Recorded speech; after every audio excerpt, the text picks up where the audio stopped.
Welcome back guys to our channel dito sa Lotto Scanner PH. Tingnan natin ang Super Lotto 649 results last May 18, 2025. Tingnan natin yung nakuha data, kung meron tayong magagawang analysis, and possibly kung may tips for the May 20 draw.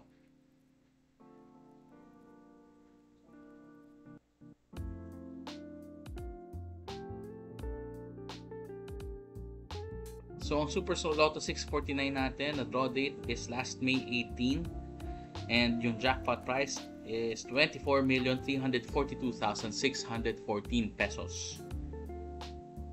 Ang results natin ay 3, 4, 6, 18, 37, 46. Dito naka-arrange lang siya in order, pero sa taya pwede naman yan in any order. So tingnan natin ang pwede natin gawing analysis and possibly tips din.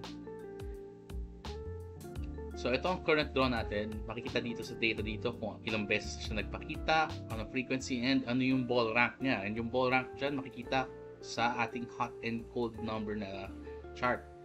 So ang pula ay yung mga hot numbers or yung laging nagpapakita. Ang blue yung mga cold numbers o masasabing madalang magpakita. Dito sa hot number, yung pulang-pula is yung number 3, and yung sa cold numbers is yung 15.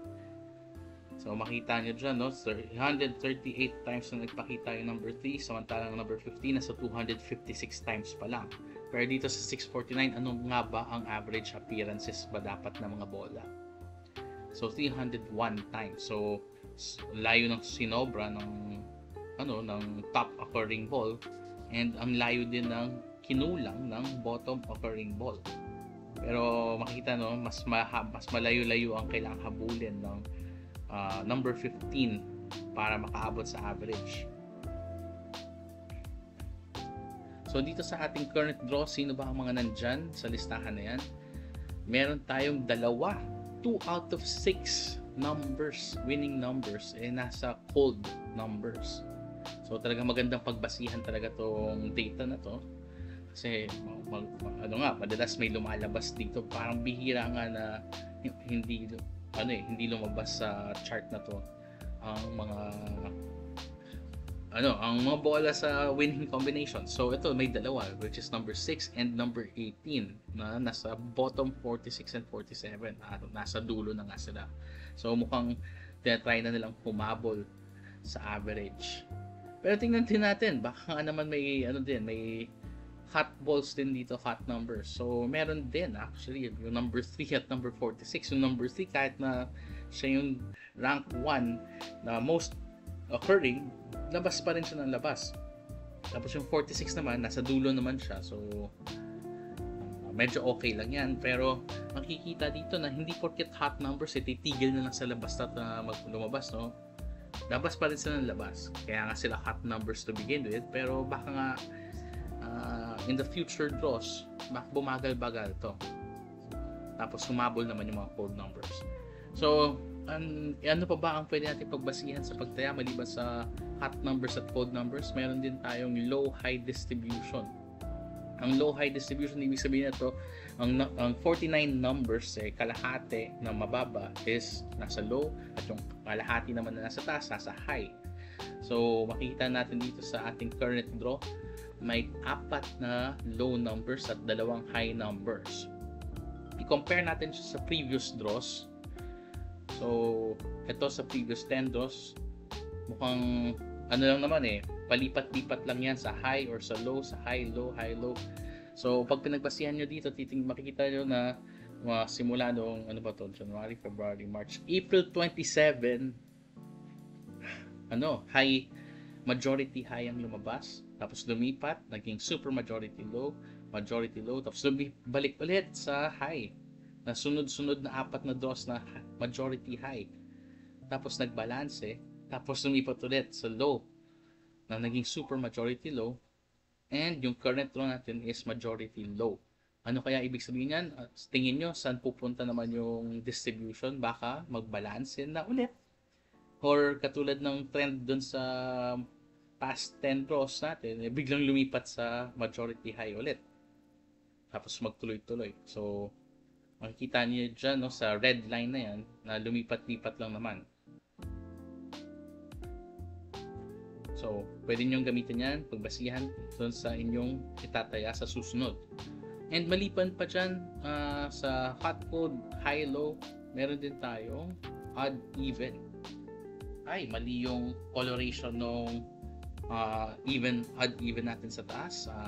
Pero, tingnan natin, meron tayong 4 na even at 2 odd. And ito yung kanyang trend sa past 10 draws. So, nag-umpisa, no? 4 na magkakasunod-sunod na equal. Biglang lumipat sa even ng 2 beses, tapos lumipat ulit sa majority odd ng 2 beses. Tapos equal ulit, tapos ngayong current draw, nasa majority even na naman. So, yan. Pagbasihan nyo ulit kung anong pwede nyong itaya, kung anong gusto nyong itaya sa susunod na draw, kung ibabalik nyo na ulit sa equal, or baka mag-majority odd na ulit. Hindi natin alam. Pero pwedeng pagbasihan yung trend. Pero makikita nyo dito, no, talaga sa first 4 draws nga, actually makikita nyo na yung equal talaga, siya yung pinakamadalas na nga naman na lumalabas na combination. And makikita nyo sa chart sa kanan na yung odd, even, equal is yung pinakamadalas na combination talaga na lumalabas.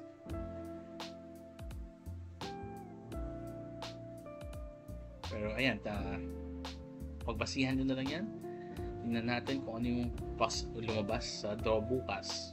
Baka nga naman magamit natin itong data na to. So maliban pa dyan sa odd, even, high, low at saka hot, cold, meron tayo ring gap between draws na pwede natin pagbasihan. So itong chart na to, makikita dito yung mga pula is yung mga bola na lumabas. Naka-arrange siya by date. Sa pinakataas yung February 25 at yung pinakababa is yung current draw. So makikita dito, scatter shot talaga ang labas ng loto, no? So masasabi baka mahirap nga naman talaga malaman kasi napaka-random ng dating. Pero dito sa pag in-arrange sa ganitong klaseng visualization, makikita nyo mayroong mga gaps na sobrang lalaki, katulad ng mga nakalagay na naka-color green na column. Yan yung gap mula sa huling beses nagpakita sa date natin ngayon. So makikita nyo mayroong mga ilang columns to, 1, 2, 3, 4, 5, 6, 7, 8 columns na sobrang daming gap, malaking gap. Hindi talaga nagpakita yung mga bola ito yung mga bola na hindi pa nagpapakita for more than 15 draws na. So ano yung mga bola na yan? So meron tayong number 11, number 15, number 21, 22, 26, 36, 38, and number 44. 15 draws na pataas silang hindi nagpapakita. Particularly itong number 15 na coincidentally very, very, very cold number din actually. Tahan nyo, nagko-color blue na siya. So ito, malaking possibility na biglang humabon at magpakita na soon. Sumunod itong dalawa na malaki-laki rin yung draw gap. Pero syempre, pwede nyo na i-consider yung iba, no? Kasi talaga, din naman talaga sila, matagal na din naman. Mga almost 15 draws pataas na din sila hindi nagpapakita. So itong number 22 nga actually, blue din yung yung categorization niya. So medyo cold number din siya actually. Cold number din pala siya sa listahan ng bottom occurring numbers. So ayan yung ating mga data na nakalap doon sa last draw. Pwede nyo gamitin yan, pwede nyo i-analyze kung ano yung itataya nyo, pwede nyo pagbasihan lahat yan para hindi naman tayo suntok sa buwan. So thank you for watching. Stay tuned for more Lotto results, analysis, and tips. If you like what you've seen here and tingin nyo nakakatulong sa pagtaya nyo na hindi lang kayo nanguhula, don't forget to like, share, and subscribe to support the channel para pwede pa namin gawin yung mga